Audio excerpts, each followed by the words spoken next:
পৃথিবীর কাছে একটু সুখ ধার চেয়েছিলাম। মুচকি হেসে পৃথিবী বলল, শোধ দিতে পারবি? আমি কিছুটা বিস্মিত হয়ে তার মুখের দিকে তাকিয়ে রইলাম।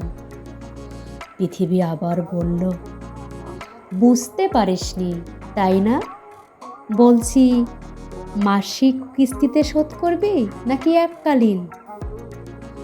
অতঃপর আমি ভেবে চিন্তে সিদ্ধান্ত নিলাম, না, আমি লোন নেব না। যেদিন আমার সুখ কেনার মতো সামর্থ্য হবে, সেদিন এককালীন অনেকটা সুখ কিনে নেব, অনেকটা।